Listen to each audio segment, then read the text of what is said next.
Wi-Fi off. That's not where that is.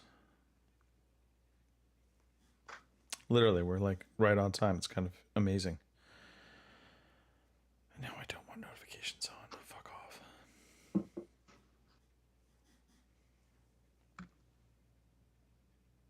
Hey, look at us. Oh, somebody's trying to do an OG podcast. Yeah. Copycatters. Oh, Phil, god damn it. Let me go starting soon. Your screen keeps moving about and it's driving me kind of crazy.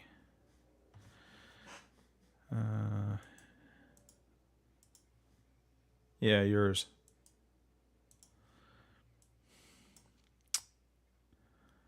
I don't know why. Yeah, this is. No. It's not that. It's it resizes itself on my. So it messes with me. Hopefully.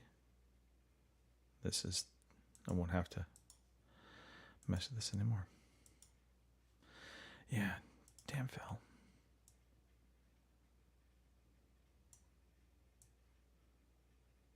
Oh, that's interesting.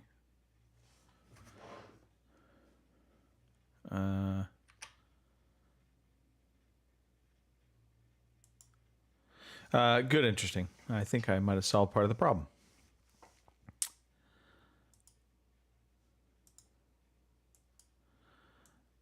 And I suppose we can start. So let me get that going.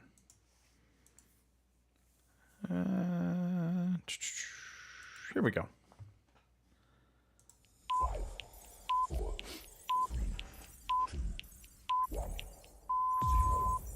Good evening, ladies and gentlemen. Y'all are listening to the Overseas Connection podcast. Shut up and sit down. Here we go! Would you kindly? I think we're just getting started. Medic! I'm a witcher. I think this is more than you can handle. He sits on his ass all day. Let's do this. Well, hey, everybody. Thanks for tuning in to episode 718 of your Overseas Connection podcast. Today, January 22nd, 2023. And if everything goes right, we have audio up and going. I think we're golden. So, yeah, my name's Greg DeLacy, gamertag Murphy's Law, OC_Murphy's Law on Twitter. We broadcast every Sunday in the UK, 9 p.m. In the West Coast, it's 1 p.m. On the East Coast, it is 3 p.m. See, I'm just 4 p.m. actually. I'm just doing a little different here. We don't care about Central Time Zone. I'm not going to talk about that. We are on Twitch. We are on YouTube. So come check us out there live. We also will do an audio version of the podcast, so you can listen to that while you're grooving to the oldies if you want. On the show today, we have a lovely cast of people. We have Miss Kim Woods. Howdy, howdy. Welcome to snowy Missouri. Yeah, that's the Central Time Zone. We don't care about Kim. Yeah, I know. At this point, I don't really care about it at this point. So Fair play. Also on the show, Mr. P. Chin. Hello. Sporting tank Yes. top. Behind me on the screen are penguins. It has no reflection to the heat in this room whatsoever. It's just hopefully to mentally cool me down. But yeah, I'm here. Look at you participating in Penguin Awareness Day. That heat. He is trying to save the world one penguin at a time. Pete. Okay, so it is. I think you just covered this, but let's talk about it real fast. It is kind of dead of winter. It's colder than heck outside, and yet you are in more or less taking my role as Tank Top. What's going on? I've got the heating on, and it's just so hot in this office. It's a small room, so when you turn anything on, like your mobile phone, it heats the room instantly. So when you've got like a couple of televisions on and a computer and whatever, yeah, it's warm in this room. I've turned the radiator off. I've got me a couple of cold beers, so fingers crossed I should be okay. Hopefully you will survive. I think we're confident. We're confident you will survive this. All right. Well, look, no Robin today. Robin is currently, I believe, in Barcelona. Isn't that it? Barcelona, I think. Something like that. It's a B. Bologna? Bologna. Bologna. He's in Italy. I think he's in Bologna. Let's just put him in Bologna. Robin is currently visiting Bologna. That's gelato. redneck, right? Yeah. Future chess boxing champion right there. Yes, Pete, Dan making comments about your stature there. Yes, we're going to put Pete into the ginger class. Nothing? Not even a snark? No. Okay. All right. All right. Well, let's just, we don't have any Maybe he's thinking birthdays about it. as far as I know. And if we do, I'm sorry. We missed out. Oh, well. Here we go. Let's talk about some story time. Everyone here loves story time, our favorite time of the day. So I'm going to start story time off with, I wasn't sure if I was going to be solo on the show, if Kim was going to be joining, or if Pete was going to be joining. Pete, you're like the ninja when it comes to the podcast.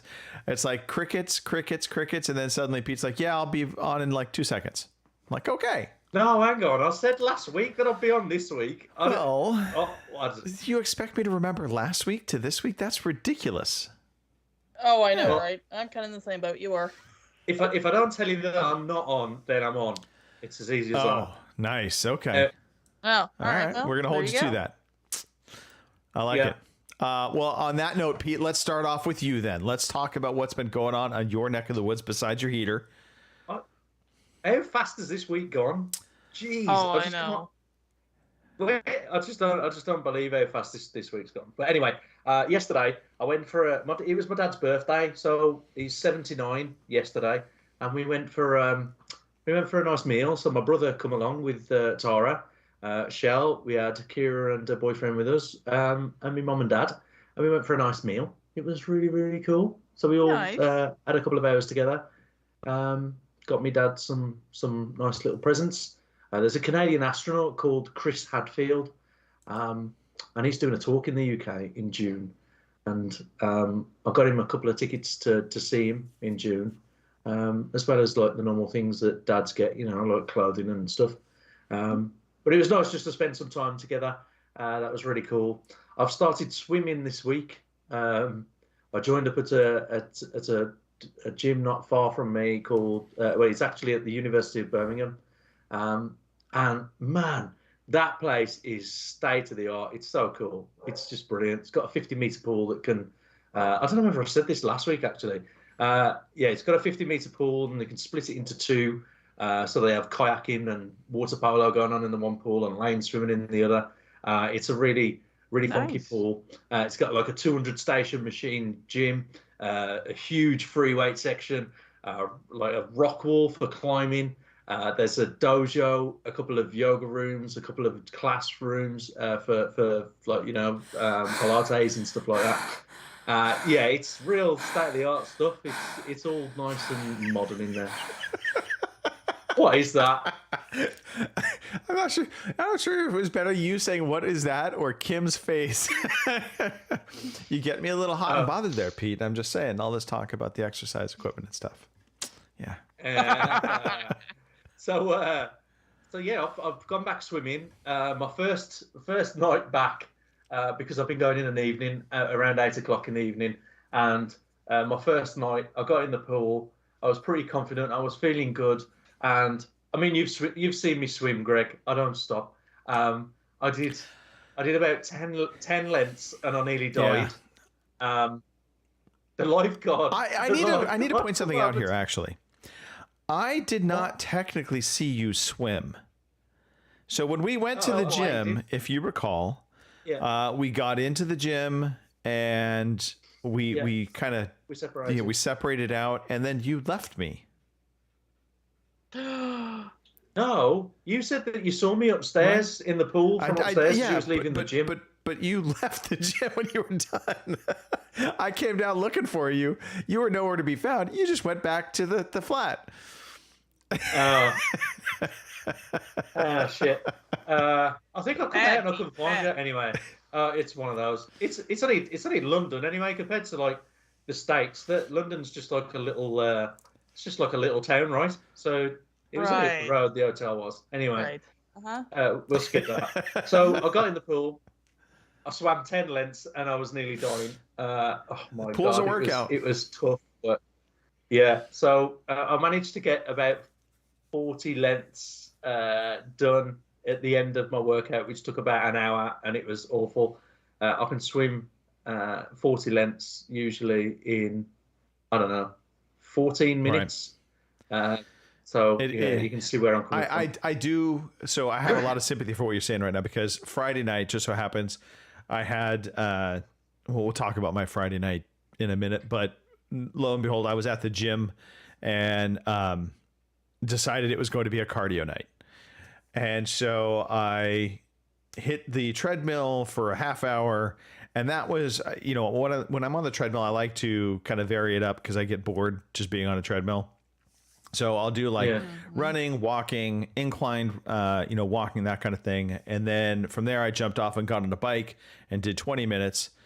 And so good, solid cardio session in. And then I went to do some crunches. And holy crap, after my 4 set of crunches, my stomach starts cramping. There is no worse feeling in the world than your stomach cramping up, because you're just panicked. You don't know what the hell to do. You're just trying to sit up and just arch and do whatever you can to get it to uncramp. Yeah, it was miserable. Plus you've got to you got to make sure that you're not in pain in the face of people that are around you. Yeah. You're trying to look cool while literally you're like, motherfucker, make it stop. So I was dying, man. I was in the fast lane, and there was a lot of people in the pool. There was about 5 in the fast lane altogether, and I felt like a real douche. Anybody tell you to get in the slow lane? Nah, not at all. No, At least there's that. I was still my pace was okay. It was just that I couldn't do it for very long. Usually I can swim an hour and a half, 2 hours non-stop, and it doesn't bother me at all. But now I did 10 lengths and I was dying. But towards the end of the week, I've managed to do 1,000 meters non-stop at a decent pace. So I'm even getting there just after a week. Good. Jigsaws. We've started this new craze in our house. I think I bought Shell a jigsaw. She's always wanted a jigsaw for many real months. Quickly. Are we talking about an actual jigsaw, or are we talking about jigsaw puzzles? A jigsaw puzzle. Not the DIY stuff. It was a jigsaw puzzle. Okay. She wanted a jigsaw puzzle just to do in downtime, and everybody's been having a go at this jigsaw now. We've nearly completed it. It's a 1,000-piece jigsaw, and it's kind of like taken everybody's interest in the house. So that's one thing that's been going on in our house this week. Our family at Thanksgiving time, and not my family, I should say, Cindy's family, notorious, love to put their puzzles together. So we're always doing jigsaw puzzles. And I say not really we. I hate jigsaw puzzles. I find them rather boring, but in the same breath, I'm the guy that, I linger around the outer ring of the people doing the puzzle, and I'll look in and I'll be like, oh, here's a piece. Here's grab the other one. So I get it. It kind of reminds me of like the Where's Waldo Hunt stuff, though, because you're literally looking for that one piece for the longest time. You find it, you're like, got it. Yeah, it is satisfying, isn't it? Apart from that, I've watched a bit of Vikings Valhalla. I'm nearly at the end of the 2nd season now. And another thing I've been watching is, because I've spoke about it, I don't know whether I spoke about it on the show before, but I've certainly told a few people that we eventually want to get on a narrowboat, which I don't know whether you've got those in the States, but yeah. So I think we had this conversation before. We don't have anything called a narrowboat in the States. We have houseboats, which I think is similar, but different. Yeah, almost. Yeah. In the UK, houseboats would probably be double the width of a narrowboat. So we've got a canal network through England and parts of Wales. And yeah, you can travel all the way across this network on a narrowboat, and you can live on them full time. So that's something that we'd like to do eventually. And we've got watching. We just want to do a lot of research on it, and we've got watching this YouTube channel. And when you go down that rabbit hole then of watching all these videos. Yep. So we ended up watching a channel called Boat Time, and it's about this couple that have sold their house and moved onto a narrowboat, and it just shows their problems and successes traveling across the canal network across England. And yeah, it's good fun. So I've been watching that. But I mean, I've said quite a lot actually for what we've done this week, but it has flown, absolutely flown. So it feels like I only spoke to you guys yesterday. The month of January seems to have flown by. I feel like it just started last week, and we're already towards the end of the month. It's interesting. You talk about, the narrow boats. I think the big craze here in the U.S., and I don't know if it's still a thing, but it's for a good year, especially coming out of the pandemic, it seemed like tiny houses were the thing. Everybody was starting to do the tiny houses. And I just kept, why? Right. I There's do not no way in get hell I the could do that. attraction of the tiny house. Yep. I couldn't do the narrow boat thing either. More power to you. That is just no, not for me. I'd have so much shit I'd have to give away. It's not that funny. Yeah. Well, this is it. It is a lot. It's a funny lifestyle, I suppose, and you would have to give up a lot of your belongings, and well, if you have And a my lot cats. of stuff, yeah. I mean, what are you going to do, Pete? You there's can't that. fit a You can take- PS5 on a narrow boat.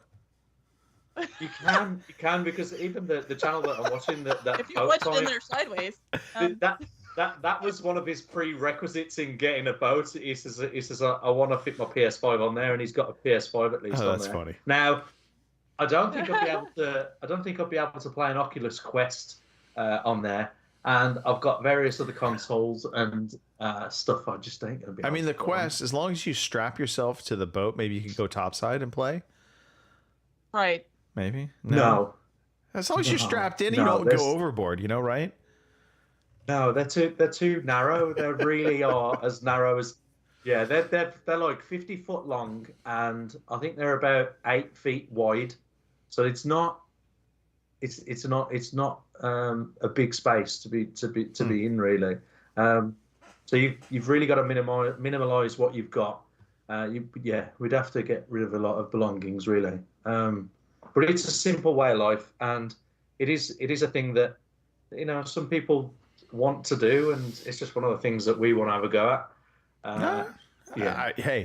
Again, we all have choices. We all what you want, what you like, is going to be different from Kim, from me. That's okay. Yeah, I exactly. think that's an adventure. Yeah. It's exciting. So, The thing is, we ain't getting any younger neither. I mean, we want to try and get on in the next couple of years. And looking at the videos and stuff that we've been watching on YouTube and other channels, it's tough work. It's a lot of manual work, a lot of walking, a lot of fixing engines and maintaining the boat. You're nowhere near shops usually, so you got to walk everywhere. There was one video where it was his birthday, and he walked to the post office because they delivered his Christmas card to the post office. So you can request your mail to be delivered to a post office if you're mooring by there.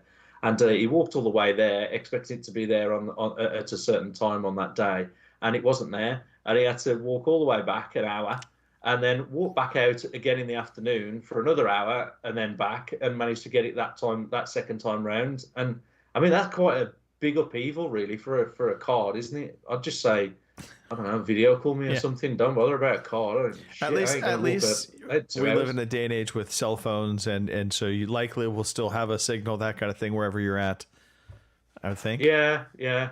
Well, this channel, I mean, they've only done that recently. This was last year. So I don't know.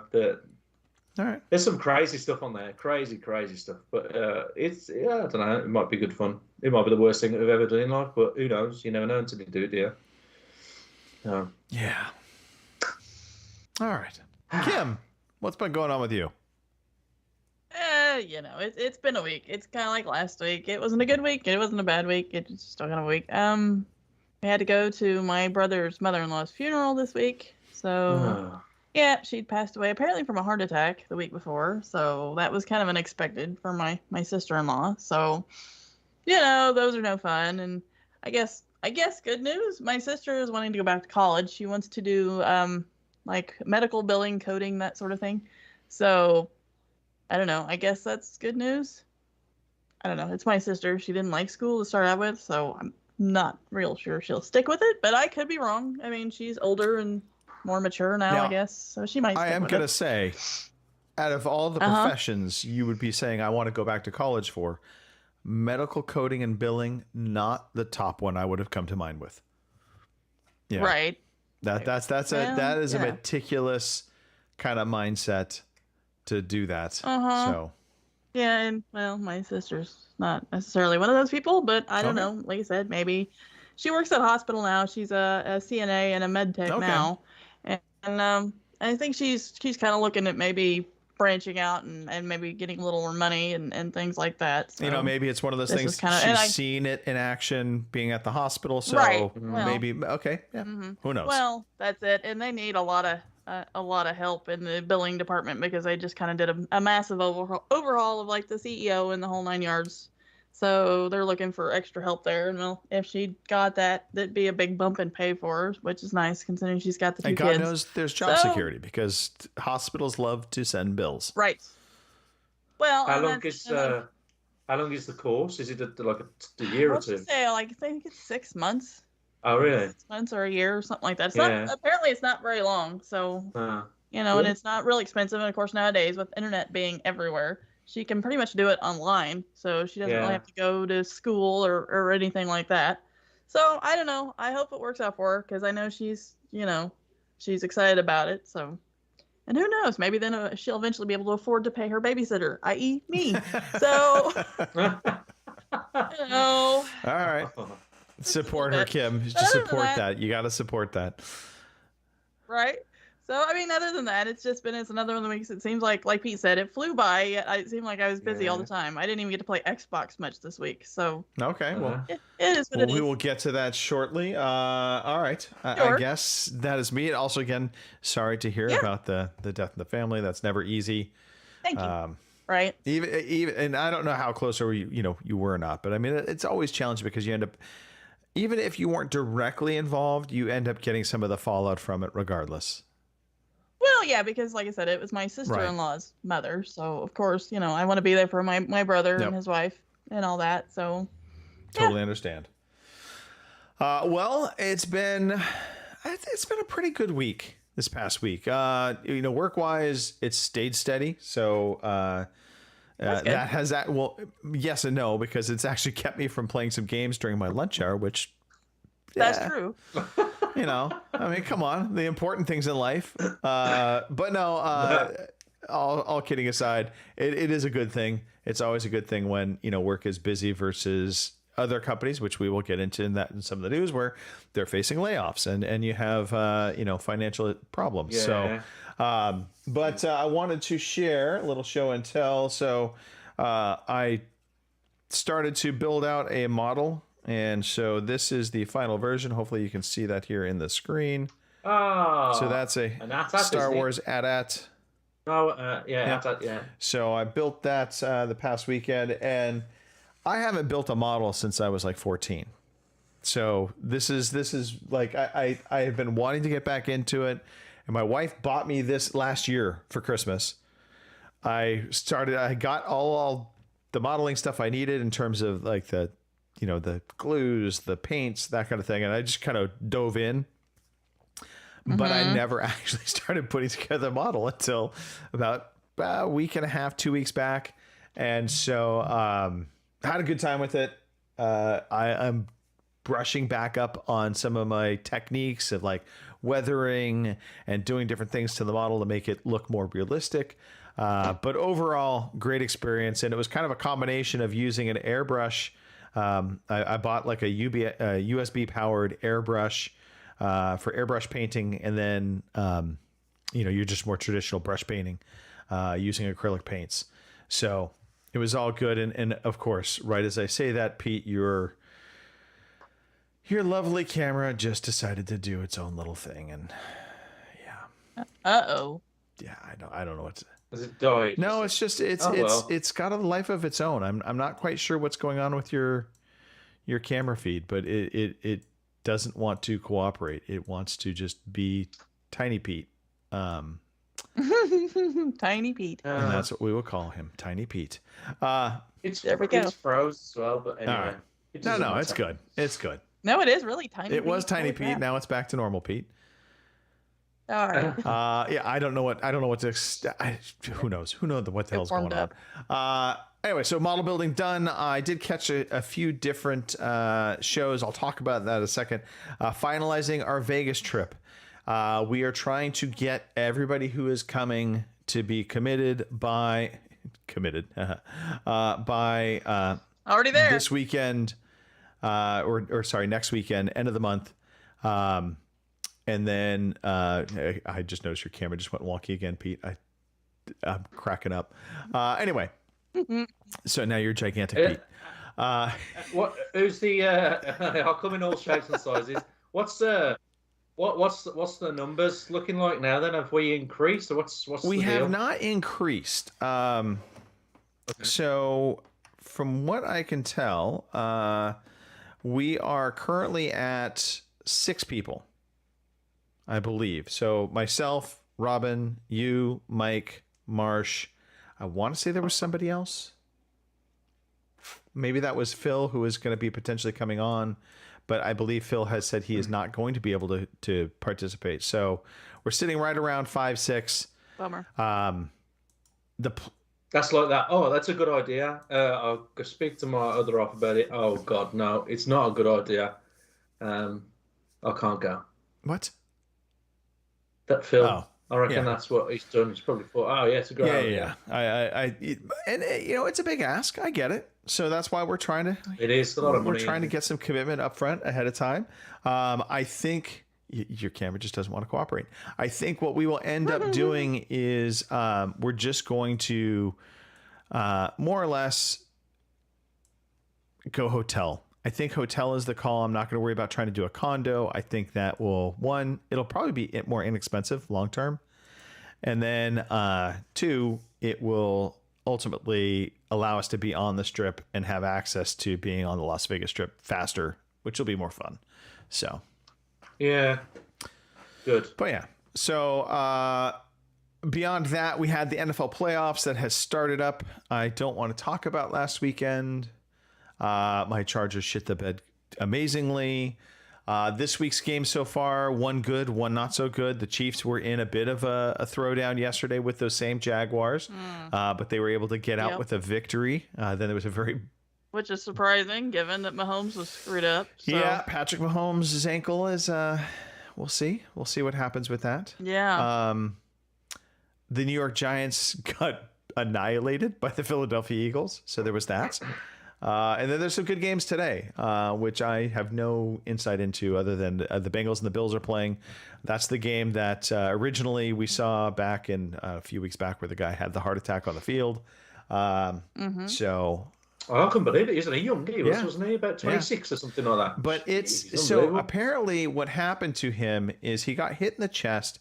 And this actually happens a Yeah. lot with kids in baseball, in Little League Baseball, apparently in the U.S., where because their rib cages aren't necessarily properly formed yet, they can't totally Yeah. protect their heart that well. And so if they take a shot by the ball in the chest, like say they're playing shortstop or second base, it can, on the rare occasion, hit right when the heart is hitting that beat and cause the heart to, in a sense, stop. And so that's what happened with him in that hit. It was a very routine hit, but it just was timed perfectly. Kind of 1,000,000 to 1 shot.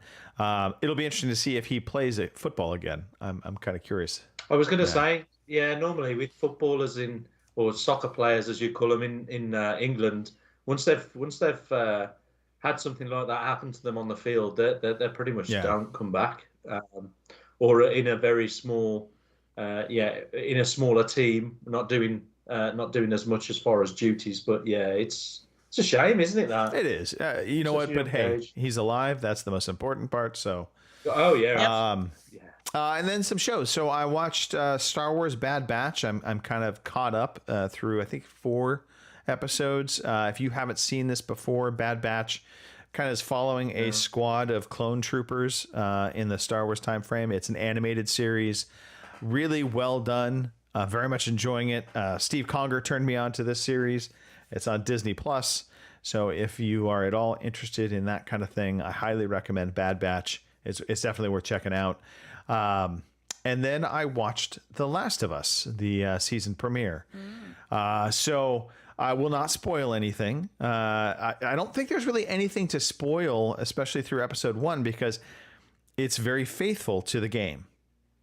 And so I will leave it at that. We'll talk a little bit more about this as well, because I do have some thoughts around this, but I'll save it for later in the show. But it's good. It's really good. Well acted. Special effects seemed great. Again, the story, the acting, all of it, just, really good. And it makes for a great TV series, movie series. And I don't think that should shock anybody. So the only downside to it is episodic. And so they apparently are releasing it out on Sundays.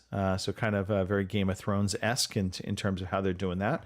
So new episode will be released at some point in time tonight, if not already out. And then, my understanding is there are some highs and lows with some of the episodes per some of the critics. And I put that in quotes because, I don't know if that's gaming critics or if it's TV critics, but I think the first and third episode they were saying were better than some of the other episodes.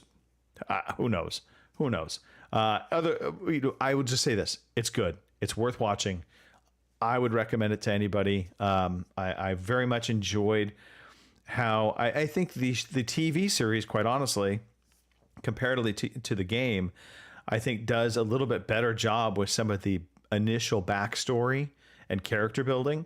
So I very much enjoyed that. I think they just added a few elements here and there, while staying very faithful to, again, the original story of the game. And so, it was a nice layering. And so, it's very successful. So I will be watching it again for sure. I think it's a good idea with the episodic thing from a business point of view. In this country, you can watch it via Now TV, and it's probably just to retain customers on their subscription model. But sometimes it's good having it all in one batch. Like you'd get Vikings Valhalla turn up, you got 12 episodes, and you can you can rush through it all. But sometimes it's just, I don't know, having that episodic and that wait, that anticipation's good. I think if it's a good program. Well, exactly. It has to be a good program for you to be willing to wait for the next episode. I mean, if it's shit, you're going to be like, I'm one and done. I do think, and this is the reality of, the streaming apps, and Netflix even has been messing with their model as well, because they realize they need to keep people engaged. And binge watching, while it sounds great from a user standpoint, because I think it is, you can either jump into a series or jump out of it fast. From a actual company standpoint, it sucks, because it puts a lot of pressure on you then to have to turn new content out very, very quickly. Whereas if you can release it out episodic, something like, The Last of Us, we put out one episode every week, that will churn and keep people on the app for months, as opposed to you put it all out on 1 week, they burn through it in 1 week, and then suddenly what else is there? And if there's not something else out there, then they're going to be like, well, I'll let my subscription lapse for this month and I'll come back in 2 or 3 months' time. Also, advertising, I think, is going to start coming its way to some of these streaming apps. I know that they've been playing around with the ideas. We're already seeing things like, I think it's Paramount Plus has some kind of version of it. And so, you get, and I think Hulu also is one where it's like you have a paid version, and even the paid version has a tier to it that still is ad supported. So I hate that, for the record. I don't. Yeah, I mean, it is a pain in the back. It is a pain in the backside, but I'm so used to it with YouTube. I don't think it would be a real big game changer for me. And if there was an offer of buying a premium service without ads, I don't think I'd even go down that route with Netflix. I wouldn't bother. I'd just put up with the adverts. Whereas maybe someone like yourself would pay that extra couple of bucks. I don't know. Yeah, I don't know. I can do it. I mean, I certainly watch content on demand all the time that has ads in it. It doesn't really bother me too much. But, you know, it is nice when you don't have to deal with the ads. I'm not going to lie.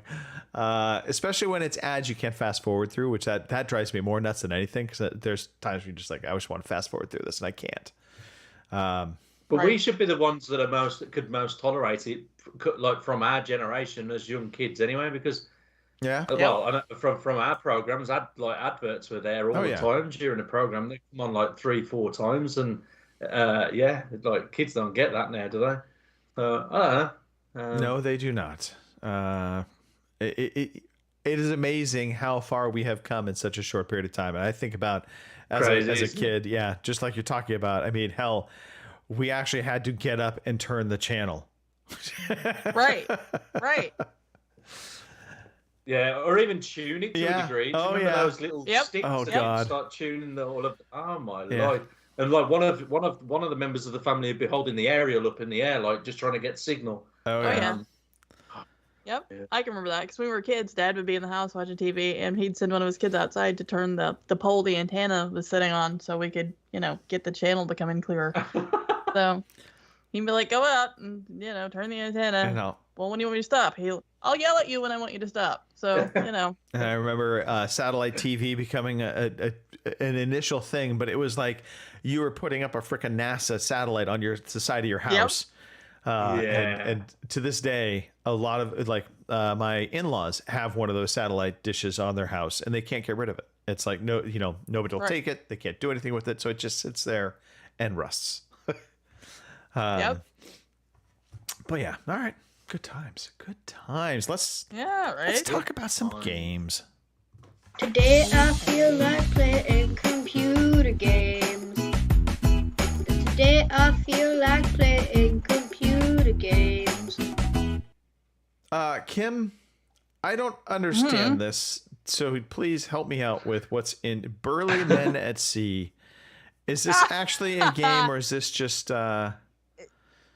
I've been asked that, a couple times already. But yes, it is a game. It's a, I don't know how you exactly want to describe it. But anyway, I got it here a while back on the Switch because they had it super on sale for like $1 or something. And I don't know, the title was enough to intrigue me. I always like them little weird games that's got strange titles and, whatever. Let me see if I can find real quickly some gameplay of this. Describe the gameplay, please. Okay. Well, basically what it is you're 3 brothers and they all have beards and they're called the Beard Brothers, and you find a treasure map.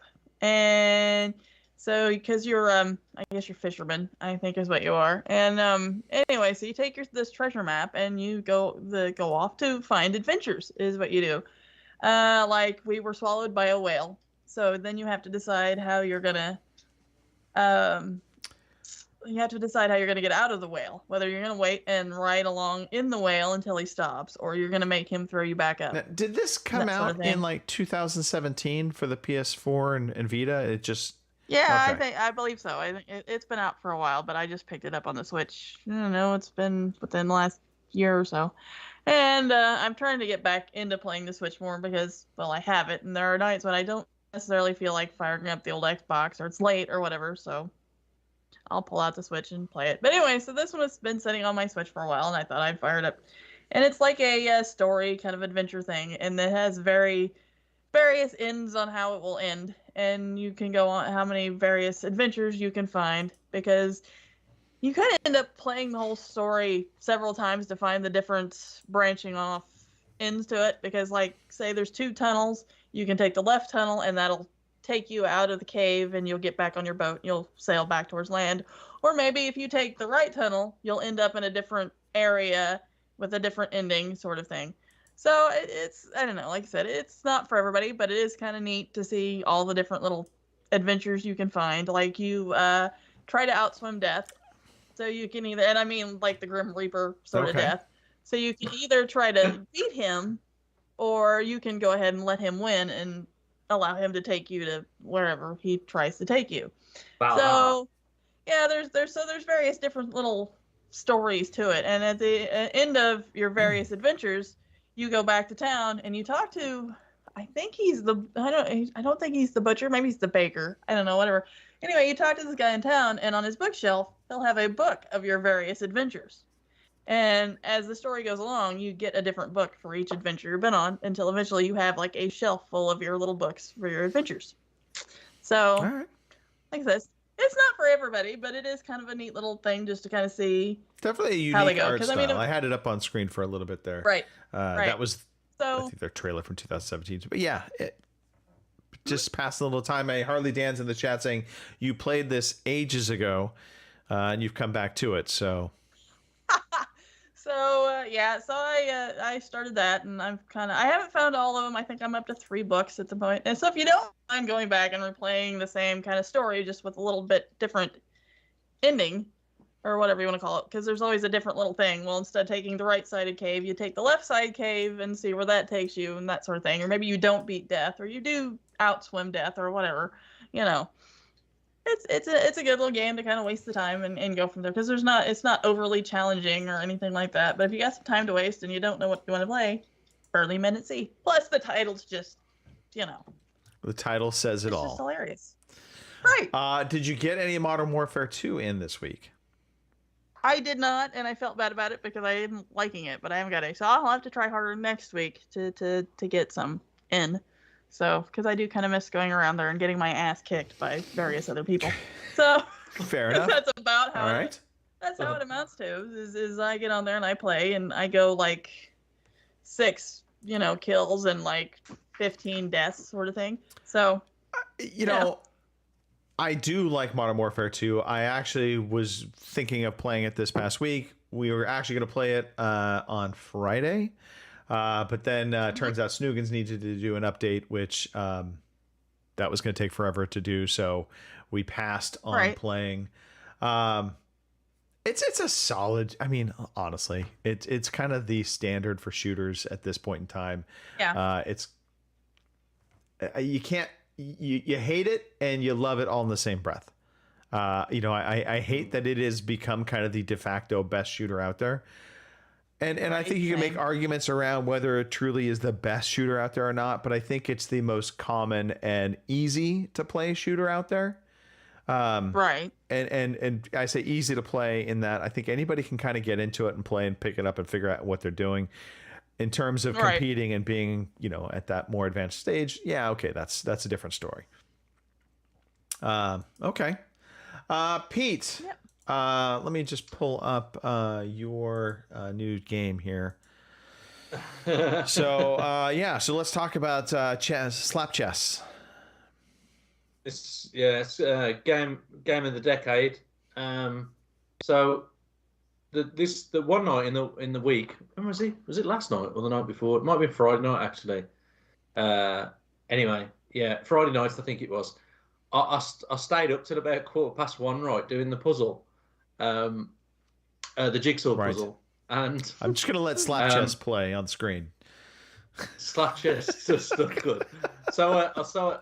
I was. It looks like Mark Zuckerberg and one of the. Oh no, it doesn't look like him now. From the side, it did. It looked like Mark Zuckerberg getting slapped. So yeah, when I was doing that jigsaw puzzle, I was there till like 1 o'clock. And I did quite a lot of it. And Shell said when she got this puzzle that she didn't really want anybody messing around with it. But like everybody's just been going at this puzzle and pretty much completing it off. And I probably did too much that night. And I thought, well, do you know what? I'm going to fire up chess again because I'm gonna struggle otherwise. I've not had time to game this week. Yeah. So my game of the decade, chess.com, not slap chess yet. I fired that up, and there's bots on the because you can play against the computer, and there's bots, and I played against Mr. Beast, whose skill level was 1,100, and my skill level is 849, I think it was, to start off with. So I played Mr. Beast, and I lost the first game, and then I managed to beat him on the second one. So my skill level's gone up to 889 now, I think. So I've that's the only thing as far as the game's concerned that I've played. I've not done anything else. All right. I just want to point out these guys played chess for all of like 2 seconds, and then they just went back to slapping each other. So I know, right? Yeah. And Sorry, now you this know, one's trying to take himself not to up. take away from the feel like I need scintillating jigsaw puzzle conversation, but you know, the slap chess thing. It just, I mean, I think this is gonna be a thing in Vegas now. I'm No, out. they don't really hit each other though. No. Do you know what? I think I would have a go at this because, with my previous experience of Thai boxing and kickboxing, I think I'd be all right with this. So interestingly, so slap chess aside, you're right. They're not. It's much more innocent slaps. In there. There is a sport now though, slap. Apparently, TBS I think is pulling it up. They're going to carry it. Dana White is sponsoring it, and these people are like. It is all about the slap. There's nothing else to this other than they are just standing in front of one another, and their hands are actually bound behind them when they take the slap. And you see these people going down. I mean, talk about concussions left and right, because I feel like the slap, it's they're hitting them with the ball, if you will, over the palm, not the fingers, and making contact with like the side of your head. Holy crap. I just feel like there's got to be something better we could do with our time. I mean, they do have a female division as well, but the guys, the male division, some of these guys are like 280 to 350 pounds in weight, and they're big guys. And by God, getting hit by one of those, it's like going through a freight train. And I mean, I feel like what the next step at this point, I mean, on the trajectory we are on is going to be, okay, everybody gets a pistol, take 20 paces, turn, and fire. You're just not allowed to shoot in the head. It's kind of bonkers. Anyway. All right. Anything else, Pete? No, just not had time. Really No, it's okay. I'm not going to talk about Solasta. I continue on that journey, very much enjoying that. I did fire up PUBG. Now, shocking, I fired up PUBG both console and on PC. The claws the console side of it was a de facto have to play, because Friday Snoogans and I were like, well, what do you want to play? And I'm like, well, what do you have available to you? I was updating PUBG on the PC at the time, and it was telling me I had a bunch of different updates to do because it had been forever since I had updated PC PUBG. But I have since done that. I then discovered that in order for me to be able to play anything, I have to go to the stupid tutorial because it had been that long. So I got through the tutorial stuff. I set up the claw. It is all mapped out. But I found a fundamental problem with the claw. And the fundamental problem is, on screen, you see all of these different prompts of, what does what. You can kind of have your prompts for keystrokes, that kind of thing. I don't know what my keystrokes are on the claw because there's nothing, there's no actual, like, this is the F key, this is the C key on the claw itself for me to see. So I am going to be creating, this is the actual map of the claw for PUBG for me in terms of all the different bindings. I have to put it on a different format though, because that's a little too dark for me to read. But I realized I need something to help me remember what freaking key is what until I've played it enough to where it just becomes second nature and I remember it. So, that is next in line for me with PUBG on PC, which I'm actually kind of excited. I went through, I played a little bit of it. I had a good time with it. So I'm not, no complaints. Enjoyed it. Tiny Pete is back.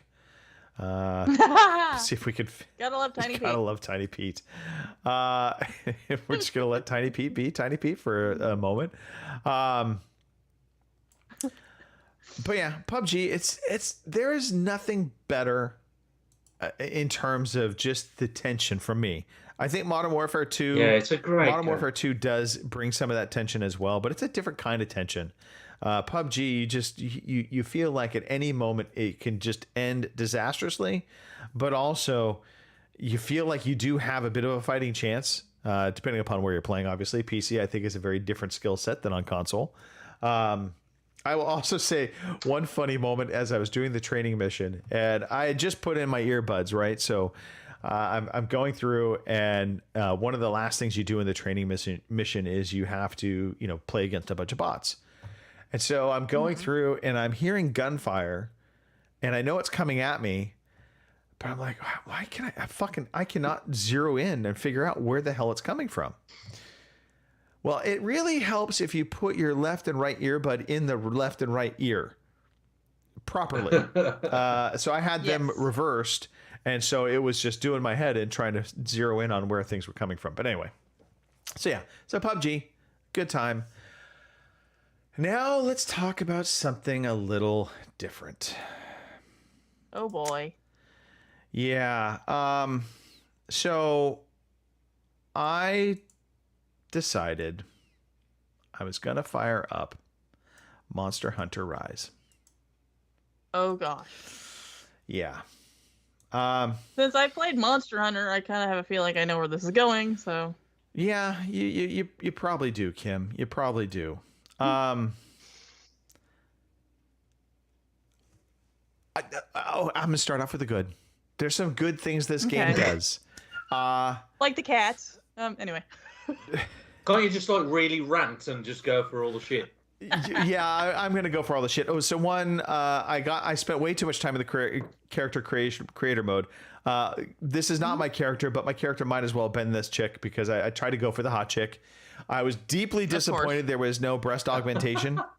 You were just stuck with the character model that you're stuck with. It is insanely Japanesey. So they do all of these the typical tropes. Oh, for a minute I didn't know what the hell she was doing. Yeah. Yeah, that looks a bit it's like, holy shit. Provocative. It's the stupid dialogue. And the worst part is it's bad dialogue. And then on top of that, they have moments, especially when you're in game where it's just you're reading prompts, right? So you're not actually getting voice acting.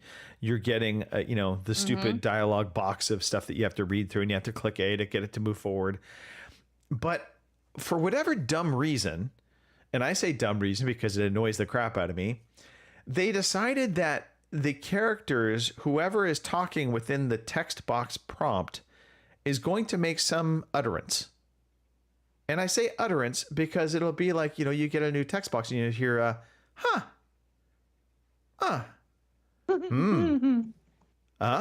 Yep. And it's just these dumb little utterances. And I'm like, and yet there's this giant dialogue of text in front of you that you're reading through that this person is supposedly saying to you. So yeah. And then just visually it looks nice, but again, just there's some crazy little things that they do. The Japanese anime art styles to things. And also, by the way, cats and dogs apparently have no problem living in harmony here. The cats are all humanized, as you can see in this. So they are basically... I like the cats. They were my favorite. The dogs are more... They don't really have the jobs like the cats do. Like the cats are almost more like people, whereas the dogs feel a bit more like horses, but they can attack. Also, but the favorite character of mine, this hairstyle. What the fuck? I'm just saying, it's on screen right now. It's always the same. Anyway, so I am going to continue to play some more. I will say this though right now, this is right up there with Persona 5 for me right now. It's teetering on just Yeah. It's rough. Yeah, because I tried to play Monster Hunter, but what they don't really tell you is it's hard to play by yourself, taking those gigantic monsters down. So for me, and not to mention, you've got to do a bunch of like tracking and turning in shit, and this you just can't go out there and start waylaying on a beast or whatever. You have to, track it and find things and learn about it, and after a while, I'm just like, you know what? Oh, and by the way, on screen, this is my favorite part. They talk about the rampage, and they literally say a rampage is a huge monster herd coming at you. And I'm just like, oh my God, this is just I feel dumb just listening to them talk. Because they do just over explain everything. And so again, from a combat standpoint and from a gameplay standpoint, there's a lot of agency. There's a lot of things that you can do that will affect things. And overall, the gameplay doesn't seem horrible, but getting past the story bits, getting past the voice acting, which again, I don't know if I like the voice acting better or I like the stupid, text boxes. I think I would like the text box better, because in my head, I'm reading it a very different way. But then they do this dumb little utterances every now and then it brings me right back into the nonsense. Anyway, so I made my female character, trying to make her as hot as I could. I then picked a cat. I picked a dog. I had to customize all of them as well. I named everybody. And so my female character is named Meat. And I took a page out of Fallout and I named the dog Dog Meat. And my cat is named Sailcat. So if you're not familiar with the term Sailcat, that's when you take a cat and you throw it. Sailcat. Yeah. Anyway. Pete becoming Giant Pete again. So we are going to transition out of that. What's going on with my camera? I don't know. The feed. Maybe it likes Greg's shorts. Maybe I don't know. Maybe that's it. That's all I can think of. Yeah, the shorts on the screen. Yeah. Anyway, Monster Hunter Rise. Steve Conger loves this game, and he's the one that's like, you've got to play it. And then he gave me all kinds of instructions on what to try, and he's like, I would be either a twin blade or I forgot the other name of the gun thing. And I'm like, I'll do twin blade. Done. So that's what I'm playing as, a twin blade meat sack. We'll see. Well, there you go. Well, good luck. Like I said, I didn't get along with Monster Hunter because, like I said, they don't let you just waylay on the beasts and, call it good. You have to do all sorts of learning and reading, and even for me, and I mind reading, but after a while, even I was like, you know what? Yeah. I will give it an hour. I'm through the tutorial. I think that was about 20 minutes. So I've got, I'll get into my first quest, official quest, not the tutorial one. We'll see how that goes. Good luck. I get the, and here's my hope, is the actual gameplay and the hunting of the monsters is going to be enough to win me over. Cause that seems like what everybody loves is the going after the monsters in the world. But holy crap, the story and dealing with all of that nonsense. Getting to there. Yeah. But you have let me know how it goes. You have got to give it a couple of hours, haven't you, to be fair?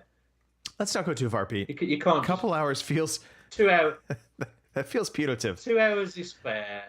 Well, it was like Lewis when he was like, oh, you got to play for 5 hours. I'm like, yeah, that's like torture at that point. Come on. Well, you don't know. You don't know. It might pull you back. You never know. This is true. It just might. Yeah, I will just say that. All right. I think that does it for the games. We've got some news to cover, so let's talk some news. Here is the fucking news. All right. I was going to make everybody read stuff, and then I'm like, no, I'll just go through it. I'll do my best Robin impression. Good luck. Robin wants to be an American desperately, so I don't have to actually change my voice for anything. This is Robin. All right. Marvel Avengers won't receive official support after September 30th. This came way of Engadget. In fact, all of the news stories, with the exception of the last one, I pulled from Video Game Chronicles. So I want to give them their credit where credit is due. Following a 2-year run that saw the game struggle for much of it, Crystal Dynamics is winding down the development of Marvel Avengers. Following a report of the project's imminent demise, the studio published a blog post on Friday announcing it plans to stop supporting the live service after September 30th. Crystal Dynamics will release one final balance patch and shut down Marvel Avengers in-game cosmetic store on March 31st. On that same day, players will see their remaining credit balance converted into in-game resources, and they have this weird, crazy table of conversion if you really are interested in finding out what that looks like.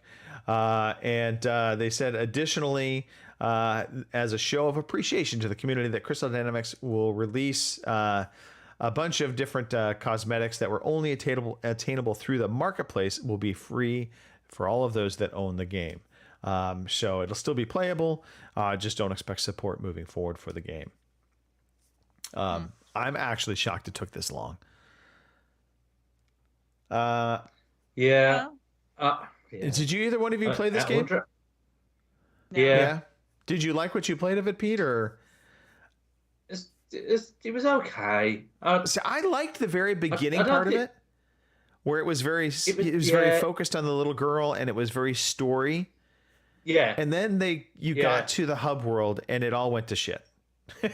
Yeah, it did. Yeah, it just didn't. It just lost itself, didn't it? And you just got bored with it. It was just the same old shit all the way through. And yeah, I got as far as was it? I'm trying to think who I played as now. I think I played pretty much as everyone. Yeah, I did. Yeah, I did. Because you play as the girl as first, don't you, at the convention and stuff, and then you start to go into the characters, don't you, like Hulk and whatever. But I think I got to Iron Man. Well, anyway, it's just a bit. I got a bit bored, and I had enough. And I was quite excited about this game. It was at EGX when we went. Actually, yes. It was the big thing at EGX, and everybody was like, "Oh, this looks pretty awesome." Yeah. Dan in the chat, I did see something about breast milk ice cream. I refused to read the story. I am sure it is insanely funny, but no, I did not actually read that. I really wish I could figure out why Pete wants to go. Pete, you're like the Ant-Man right now. That's what's going on. You become small, you become big, and there's no telling what version of Pete we're going to get. I have cracked quantum physics. I can just do that. I think you have. I think you have. All right. Next story. Sony confirms 13 more PSVR 2 game titles, including Tetris Effects and Res Infinite. Sony will start shipping PSVR 2 in a little over a month, and it has revealed more details about the games coming to the platform, as well as the launch lineup. PSVR 2 will arrive February 22nd. It'll be $550. And for that lovely price, as long as you have a PS5 as well, you will be able to play any of potentially the following. And I say that Sony expects more than 30 titles will be available for the platform by the end of March, including After the Fall, Altair Breaker, Before Your Eyes, Cities VR, Cosmonius High. I don't know. Cosmonius High? That's what she said. Sure. Creed Rise to the Glory Championship Edition. The Dark Pictures Switchback. That was really hard for me to say. Demio. Dyschronia Chronos Alternate. Fantavision 22X. Sure. Gran Turismo 7. A free update from the PS5 version. Horizon Call of the Mountain, Gigantic Pete in the house, Job Simulator, Jurassic World Aftermath, Kayak VR, Mirage, Kuzona Al or Kuzona AI. I'm not sure which that is. I think it's AI. Kazuna AI. Touch the Beat. Pete, have you touched the beat? Is that what I'm hearing here? That's what's going on. It would explain a lot what's going on with your camera feed, but you know. I'm going to try making you slightly smaller than I have. See if that works. Slightly smaller Pete now in the house. The Last Clockwinder, the Light Brigade, Purchase will include both PSVR and PSVR 2 versions. Moss 1 and 2 remastered. NFL Pro Era, it's a free upgrade. No Man's Sky, Pavlov VR, Pistol Whip, also a free upgrade. Tiny Pete in the House. Puzzling Places, free upgrade. Resident Evil Village, free update for the PS5 version. Res Infinite, Song in the Smoke. Star Wars Tales from the Galaxy's Edge. Synth Riders, it's a free upgrade. The Tale of Ongoro. Tentacular. Tetris Effect Connected. Thumper. The Walking Dead Saints and Sinners, Channel 2, Retribution. What the hell? Chapter 2. I like Channel 2 better, but Chapter 2. We'll go with Chapter 2. Okay. Vacation Simulator. All right. What the Bat. And Zenith, The Last City. And it's a free upgrade for you there as well. So all of those. Pete, are you in for PSVR 2? No? That didn't entice you? It's the cost. It's the cost, Greg.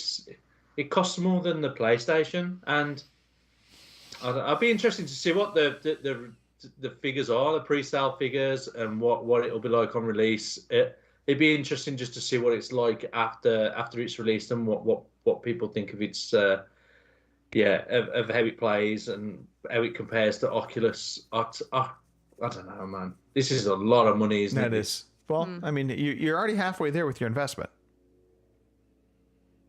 You just got to double up now. No? Okay. No. Speaking of investments, Stadia users can now unlock their Bluetooth controllers. So Google Google has revealed the online tool it promised to enable basically support for the Stadia controller to become Bluetooth enabled. This gives the cloud streaming gamepad a second life so owners can use it with PC, iOS, and Android devices, preventing the platform's central accessory from becoming a glorified paperweight. By the way, Stadia shut its doors for good on the 18th of this month. Mm-hmm. I would hang on to it. It's memorabilia, and I reckon sticking that in a box and keeping it for 40, 50 years, people will be after that like they're after E.T. in the desert. It's... I reckon hang on to it. I wouldn't use it as a controller. I'd just stick it in the box. Stick it in the box. Yep. Stick it in the box.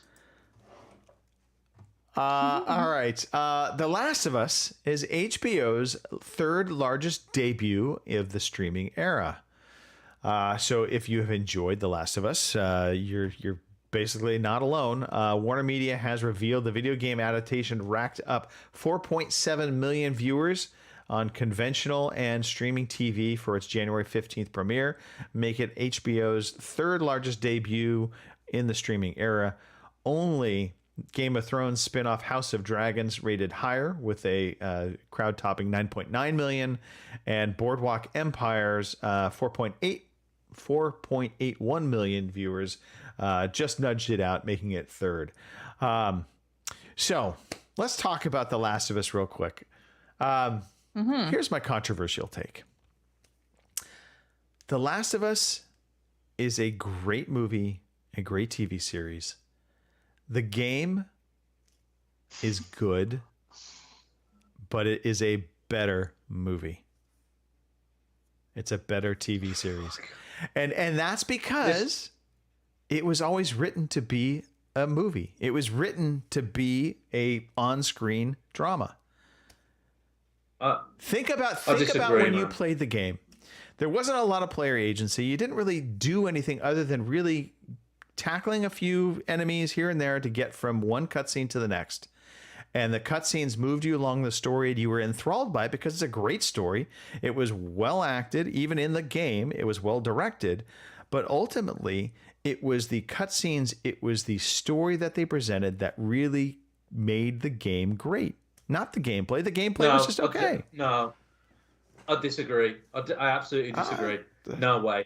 Those enemies in that game, right, were batshit crazy, and it was you know that feeling that you get when you played Resident Evil 2 on the PlayStation back in that day in your dark little bedroom with your little television, and you were scared shitless. I was exactly the same playing Last of Us.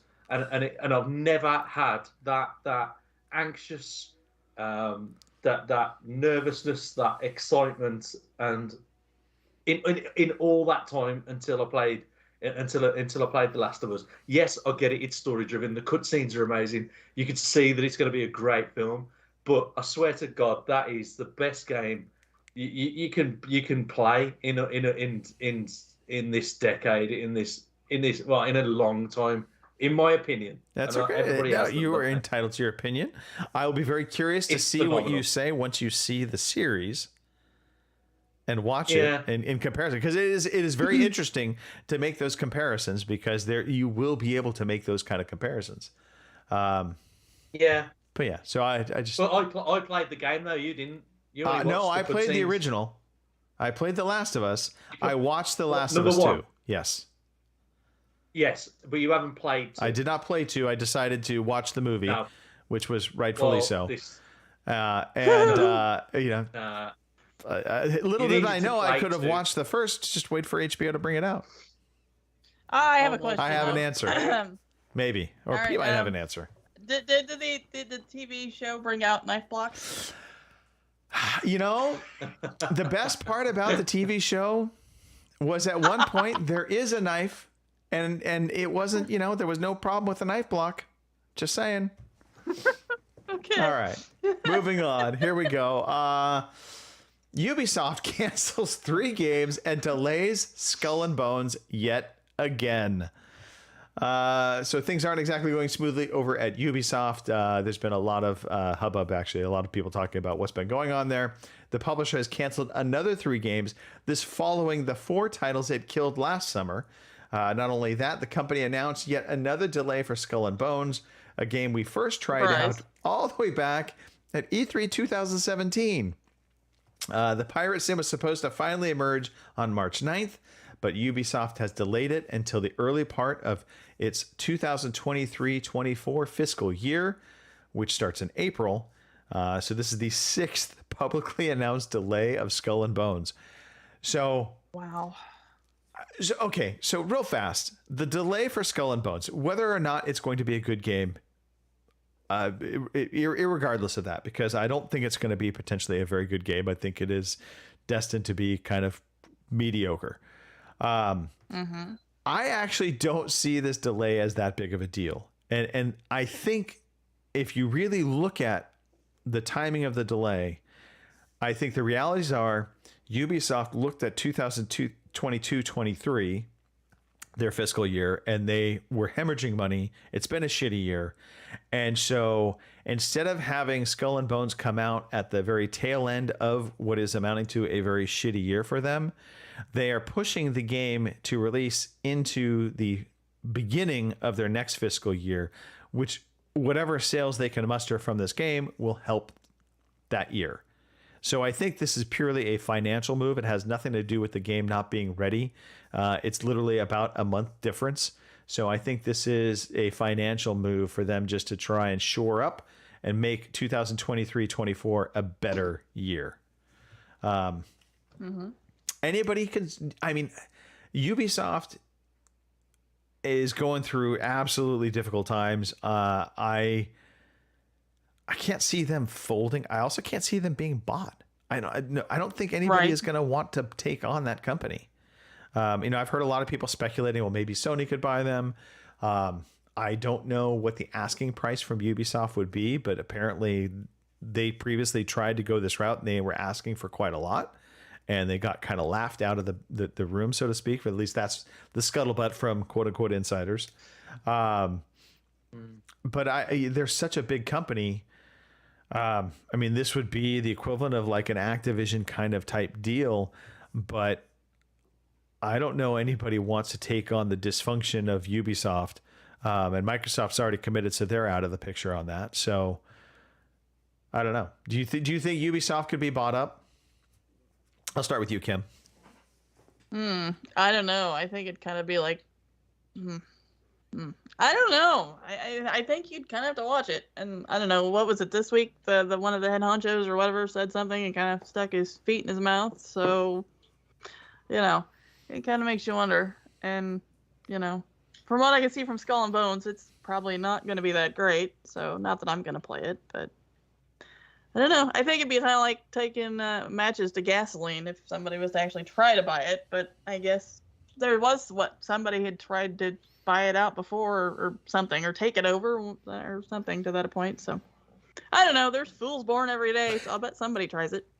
I mean, I think we all thought the same thing of Activision at one point. So, I mean, there is that too. True. Right. Pete, do you think Ubisoft stays independent? You think they get bought up by somebody? I think it'd be like taking on a bit of a poison chalice. I don't know. I think no. I think a breakdown of the actual company itself and being parts of it being distributed to other people. I don't know. I wouldn't buy it. Would you? No, but interesting. Hardly Dan in the chat saying perhaps Alphabet. I think he's referring to Tencent. I could be wrong on that. I think that's the reference there. Or Elon Musk. I don't think Elon Musk would buy them. I could see Tencent making an investment. Well, I think Alphabet is the one that owns Google, right? Shit, I don't know. I don't know. I can honestly say I don't know. So yeah, it's hard to say. I do hope they turn it around. I do like Ubisoft games. I do, right. And Pete, this is a question I actually wanted to ask you, because we talk about, Assassin's Creed Valhalla, and we talk about these great, big, long games that have hundreds of hours in them. Yeah. And I know from a gamer standpoint, that's great. It's like, oh, you have all this content. But from a company standpoint, are they not actually hurting themselves by creating these gigantic games that basically take their, they in a sense, pull away a buyer from other future games because there's, you literally played for a year Assassin's Creed Valhalla. You played a couple other things. Well, I know. Right. Well, I know I read an article here a week or so ago. They're saying the new one, was it Mirage or whatever it is, will actually be smaller because there's been so many people complaining about how big the Assassin's Creed games have gotten. Yeah. So what was I missed the question. I didn't get it. Welcome to the podcast, Pete. No, we were talking about the length of these big Ubisoft games, and all of them seem to be of late hundreds of hours practically. Is that really a good thing for the industry, or should the industry really start trying to scale back into these 20 to 40 hour games? Because that'll actually open up more sales for other games, because you're not going to have a player base that's like, oh, I don't need to buy a game for a year. I'm just going to play Assassin's Creed Valhalla for 2022. Yeah, but that'd just be like saying, oh, let's just bid off all of the games that you can complete in 9 or 10 hours, because you're paying £20 for it, and it's a bit of a waste of money, and you could just put into a game where you could spend a lot more hours and get your money's worth out of it. And some people like those games. I get from a consumer standpoint. There's a huge attraction for that. I'm talking about the industry as a whole, the actual publishers, the game developers. Are they not hurting themselves by doing that? Well, look at Rockstar and Red Dead and GTA. Like GTA, look how much money that's produced. GTA 5. I don't think it would hurt the industry. It's just how they produce the game and what they put into it. I reckon that's fair. If they put something worth purchasing, first of all, if it's a good game and you get the investment from your consumers, and then you place a model where you've either got subscription, or you've got decent expansion packs, or you've got a great online community that where you can put money into it like that way, or do it like GTA. They bring out the game first, don't they? And then they bring out the online afterwards to create another monster of popularity, and maybe a different audience people who just like to play online. And then after that, there's either the expansions or the side missions, and then after that, it's all the other games that you can play online, and all the different online stuff that you could do, the online the additional purchases and in-game currency and all that jazz. It just depends what they're doing. Assassin's Creed don't do that, do they? They release 2 or 3 expansion packs, and then they just let it rot, and then they'll work on another one. That's what they've done with Valhalla. They just let it rot afterwards. They bring out 2 or 3 good expansion packs, but at the end of the day, the story was wicked, and people who really played all of that game and invested time into it would possibly go into it again, or just play all of the side missions to finish it off and just saturate the game to it's finished in its existence. And I think as far as the industry is concerned, I think it's just well balanced in how you've got the choice in all of these different types of games and what they can give you. Okay. But Ubisoft, I don't know. Would you want to buy it out? Would you? There's loads of games out there where you can put hundreds of hours into it. Why would you want to do it? They're great. Don't get me wrong, but no, that's fair points. I can see where you're coming from with that. And Hardly Dan, I think is kind of in the same boat with you there, Pete. He's saying, the game isn't full of pointless busy work. He said, I'm all in for a longer game. So yeah, I mean, and that's something like The Witcher 3. I love The Witcher 3, don't get me wrong, but all those fucking checkpoints or check marks that they had, and a lot of it is the same damn shit all the time. I mean, that was almost enough. That's why I still haven't finished Blood and Wine yet, because I had checkmark burnout. So bloat is a problem in those big open world games, because I think there's that desire to fill the world up and have lots of things to do in all the nooks and crannies of the big world map that they've created. But to Kim's point, at some point it does become a little too much, especially if it's repeat and rinse. It's like what my brother says though. He's always said it about gaming. He always says all games are pointless. Gaming is pointless. The whole lot of it is. It's just, but it is what grabs you, isn't it, as a consumer or as an audience. And there's just so much out there now available that if that's not your bag, you can just move on and play another 20, 40, 50, 60 games until you find something that is your bag. It's just there's just so much out there for people, isn't there? It's just it is vast. As big as it has ever been. That is for sure. It's massive. Well, speaking of shrinking. For once, we're not talking about Tiny Pete. We're talking about Microsoft. So this past week was actually a really tough week for Microsoft employees. Microsoft confirmed plans to lay off approximately 4.5% of the U.S. technology giant's 220,000 person workforce. So that's about approximately 10,000 people that got laid off. Happily, by the way, on a side note, I did hear Google also had a big layoff. But I think Microsoft did not do it the way Google did it. Apparently, Google had people lining up to get in the buildings with their badges. And if they got a red light, that meant they were laid off. Oh, wow. Ouch. So it's like green light, red light, Anyway.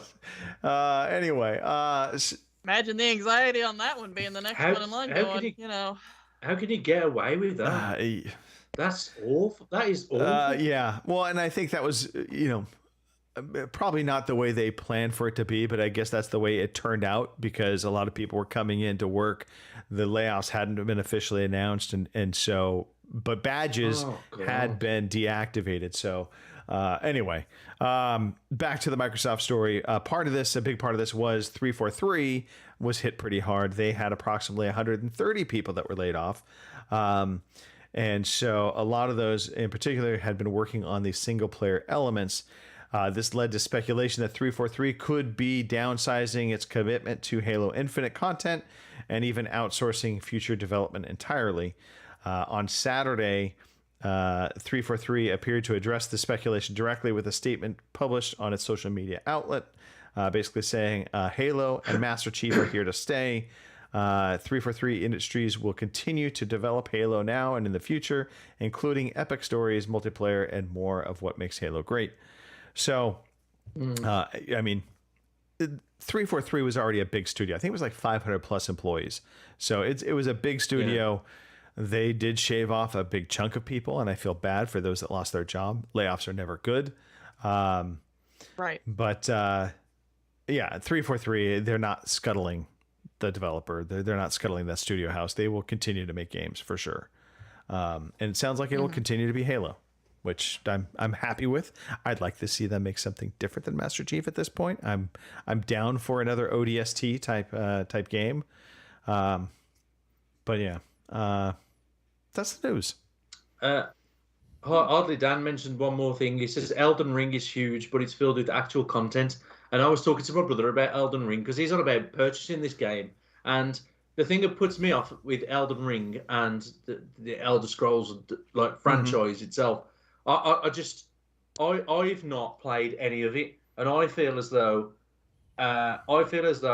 now somebody sitting back and letting all of that go on. Have I just let too much happen?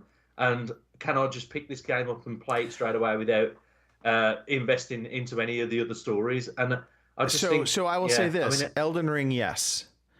And I don't think you really, even the Dark Souls games, I think you could just jump into, because there's story to it, but they do feel very like siloed. It's not like it's a sequel and like, previously on Dark Souls 1. You're not getting any of that. Right. But I think Elden Ring, from a world building and kind of ease of onboarding, I think that is the game to try for you, for sure. Yeah. And you think how big that game is and how many hours some people have put in, and I've not even touched 1 hour of any of that game. But that's it, because that's because of the vast choice of what we've got. It's just I did see it and I thought, oh, should I pick that game up? But I just don't know enough about it. There we go. Okay. Well, that is the news, kids. A busy week, surprisingly busy. Don't forget also, Microsoft has their big event on the 25th. So that will be a developer direct. So I'm assuming this is going to be like a Nintendo Direct type presentation. Starfield will not be there. That's the one thing we do know. That will be its own presentation later on in life. I say later on in life, later on in the year. Okay, Kim. We do have some new releases coming, so let's talk about that. Alrighty, your new releases for January 22nd through January 28th are Forspoken for the PS5 and PC on January 24th, and I won't be picking up this game off the bat. I'm gonna kind of wait and see. The demo did not wow me, but I guess they released a patch for the demo, which I'm not sure how that makes me feel, because honestly, that's a little off-putting. But anyway, Forspoken will be out the 24th, so go forth and parkour off of rocks or whatever you want to do. Risen for the PS4, Xbox One, Switch on the 24th as well. World War Z for the PS5 and Xbox Series X and S on the 24th. Devolver Tumble Time for the iOS and Android on the 26th as well. We'll scroll down here and read the rest. We have Hitman, World of Assassination for the PS5, Xbox Series X and S, PlayStation 4, Xbox One, Switch, and PC on the 26th. And last but not least, we have Dead Space, the remake for the PS5, the X and S, the PC on the 27th. And I know there's quite a few that are looking for that one. So there you have it. Go get your, underwear soiled, because I'm sure it's going to scare the shit out of a lot of people. I've not played Dead Space, and it might be a good one to play. I liked Dead Space. It's a cool mix of horror, but kind of like Aliens, where you have guns and you feel like you can defend yourself. So it's not as bad as being like, I don't know, like the Resident Evil games of late, where it's like, you have no weapons and you're being chased by an axe murderer. Right. And you craft a plant, and all of a sudden you make a bazooka.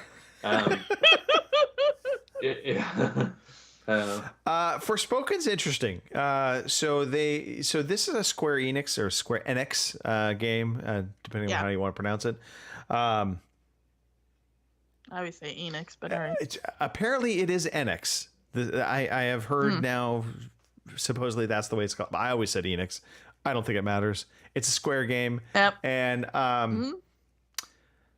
so the big hubbub right now is a lot of people feel that, what they showed versus what is actually being now on screen is not, they kind of did the bait and switch, the Ubisoft bait and switch, if you will. So right. I guess Forspoken at times is going all the way down to like 720p on the PS5, which is kind of insane. Right.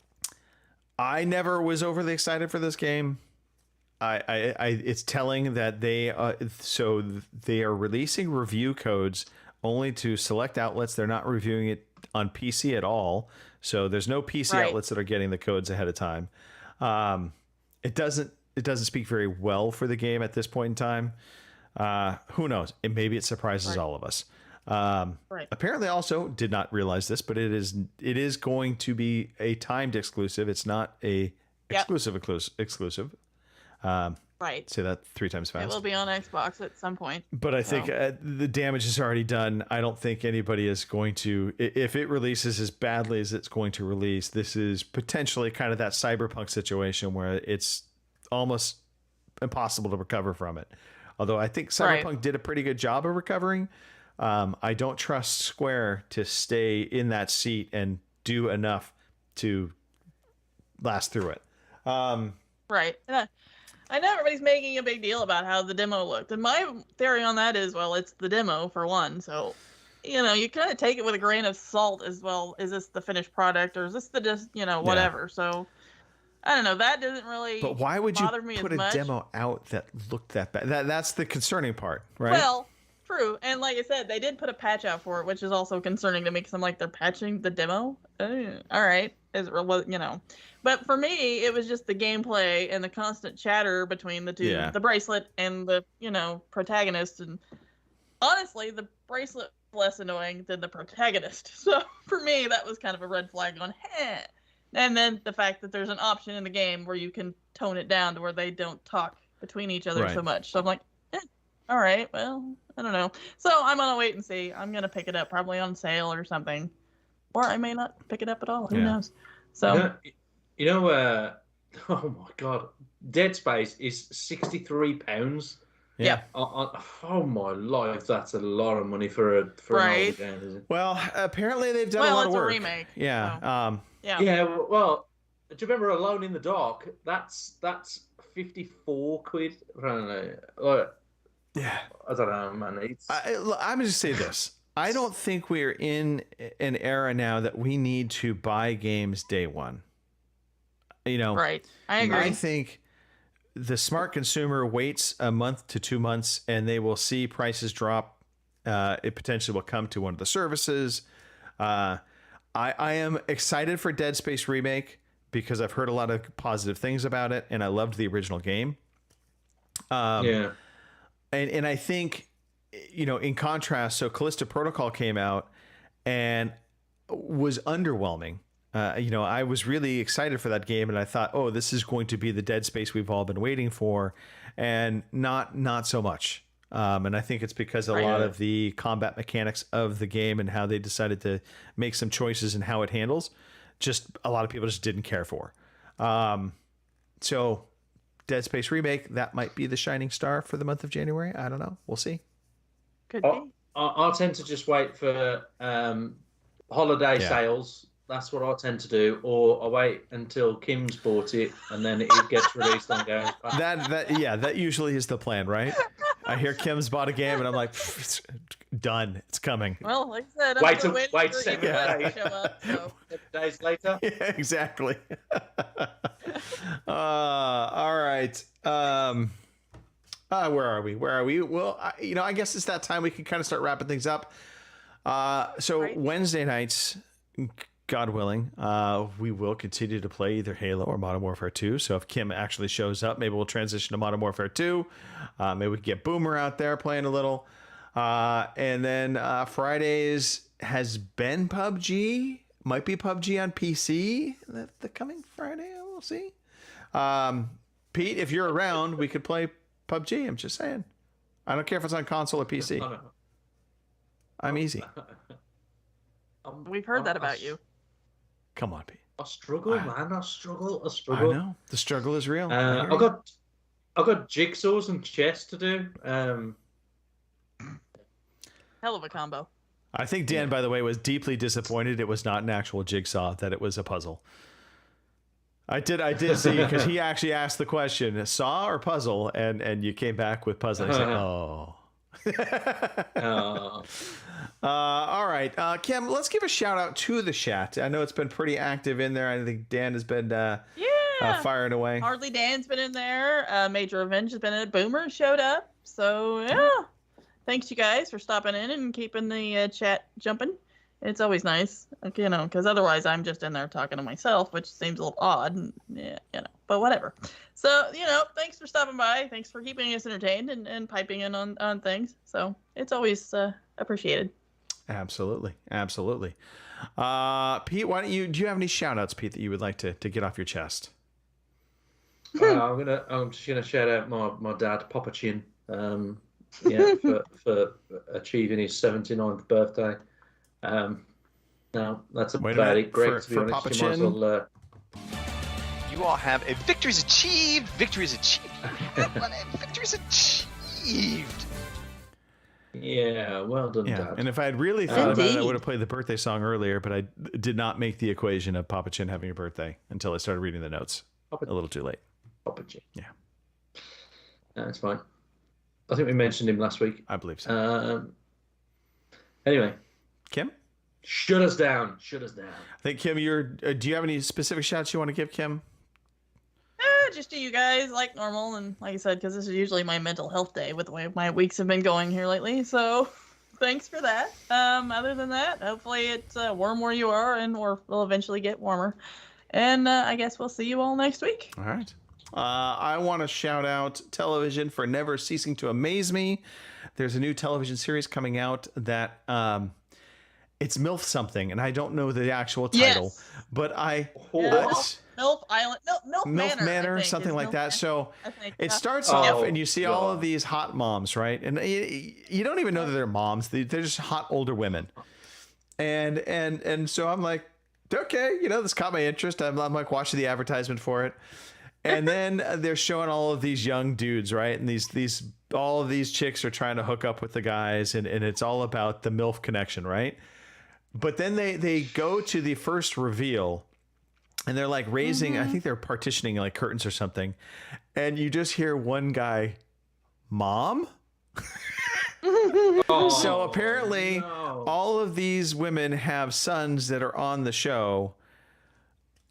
It is going to be a stupid TV, but I almost want to watch an episode just to see. Because, I mean, yeah. Yeah. How can you watch that and then diss me for watching Married at First Sight? I honestly can't. My only defense at this point in time, Pete, is that I have not actually watched this. I've just watched a television commercial. So, you know, I talk a big game, but at the end of the day, I probably will never watch an episode of this show, whereas you have dedicated half your life to. No, I'm not dedicated. This just reminds me of me and Dad watching the commercials for The Bachelor the other day, and he's just looking at me, and I'm just looking at him, going, "Oh my God." Do you know what though? In a couple of weeks' time, Greg will be at like. So I walked in and Cindy was watching the television, and it happened to be whatever that program's called, and I sat with her, and I've ended up watching 6 episodes, and now I'm a fanboy. Yeah. Yeah. I will put a wager on that. We absolutely. All right. Thank you to both of you for making the show. I appreciate it. Sure. You know, it was a good time. Always fun talking to the two of you. Robin, enjoy bologna. I'm sure you're having a great time. Mark, welcome back to the show next week. I am likely not here, but Mark has agreed to come in and help out. So he is going to make his inaugural reappearance. And help out with spinning the decks for the show. And Pete, I believe you are going to be donning the host hat. So I do expect you to actually have a hat on. Okay, I'll wear one. All right. I'll try and remember. Get him like a wizard hat would be good. Yeah. I need to find something. I'll find something. I've only got one ear at the moment, and that's my brother's company hat. I don't want to wear that. Grab one of those penguins and just throw it on your head. Anyway. All right. Thanks, everybody, for listening. Come back next week. We will have a show. Hopefully, it'll be just as great as this one was with no audio issues. And Big Pete and Mini Pete all in one episode. Thanks again. Come back, and we will talk to you next week.